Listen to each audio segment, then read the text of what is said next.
You know, most of us like to think we're in complete control of our own decisions. But what if I told you that every single day you're being influenced without even realizing it? From the moment you wake up, there are these invisible psychological patterns shaping your every move. So let's just dive right in with a question that, honestly, might change how you see everything. Just think about this for a second. Are your decisions truly your own? And look, this isn't some kind of conspiracy theory. It's just a fundamental fact of human psychology. You are being influenced all the time. It's just part of how our minds are built to work. I mean, think about it. Every time you scroll through your phone, every conversation you have, even just a quick glance across a room, in all those moments, your behavior is being subtly guided by these unseen psychological forces. And here's the really wild part, the scariest part really. It's working. These psychological triggers, they're designed to guide your behavior, and a lot of the time, it happens completely under the radar of your conscious mind.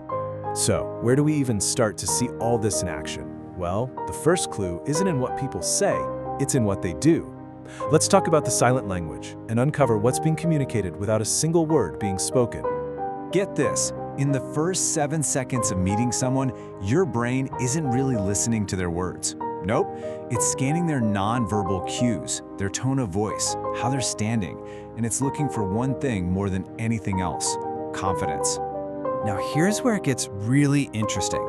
Our brains are basically hardwired to believe a confident lie, delivered with a steady voice, good eye contact, way more easily than a hesitant truth.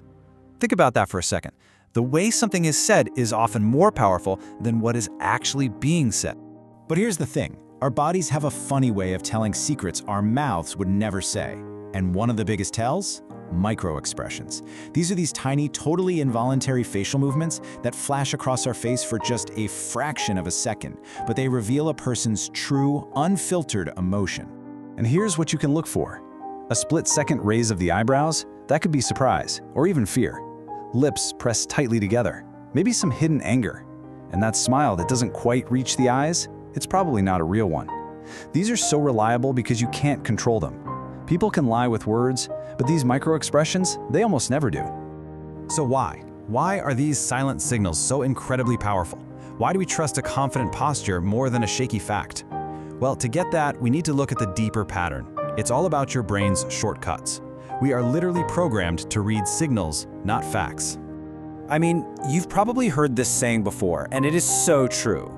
You might forget what someone said, but not how they made you feel. And the reason is simple.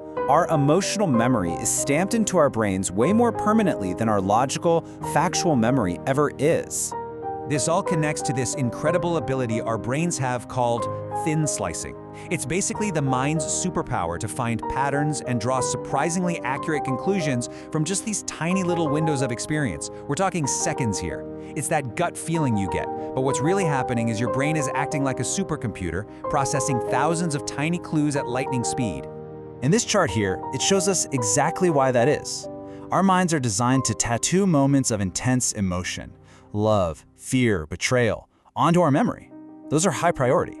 Meanwhile, the ordinary neutral facts, they just kind of fade away. You could say emotion is the ink that memory is written in. Okay, but here's where things can get a little dangerous, because once you understand these deep psychological patterns, they can be used to influence your decisions. And they are. This is the playbook, the science of influence, and it's being used on you every single day. Social media, advertisers, even politicians, they all use a known set of psychological triggers to get you to act. They create scarcity with a limited time offer. They give us social validation through likes and shares. They tap into our fear of missing out, or FOMO. None of this is an accident. It's all carefully designed to shape our behavior. And here's one of the most powerful frameworks for how it's done, the PCP model. Let's walk through it. First, you shift someone's perception. Maybe you frame a risky investment not as a gamble, but as a once-in-a-lifetime opportunity. Then you change the context, maybe by showing a bunch of testimonials from so-called successful people. And finally, that new context gives subconscious permission for the person to go ahead and invest, an action they never would have taken before. It's an incredibly effective three-step process. Okay, I know that all sounds pretty bleak, right? But here's the thing. Once you understand how these systems work, the whole dynamic shifts. The true power isn't in using these tricks on others, it's in seeing them for what they are. It's about gaining power through observation. So, here's the most important takeaway. You stop being this passive participant who just gets swept along by all these psychological currents. Instead, you become an active, informed observer. You stop just reacting to things and you start actually understanding why they're happening. And that's when you start to notice the little things, the hesitation in someone's voice, that forced smile, the subtle shift in their posture. And right there, in that moment of awareness, you gain control over your own reactions and decisions. Because real power, true power, isn't about controlling other people. It's about controlling yourself. And this quote just says it all perfectly. The most powerful person in the room is not the loudest. It's the one who understands what's really happening beneath the surface. True influence comes from that deep observation and self-awareness, not from manipulation. So, we've pulled back the curtain a little bit today. You've seen the invisible patterns, the silent rules that guide so much of what we all do. The only question left is, now that you can see them, what are you going to do about it?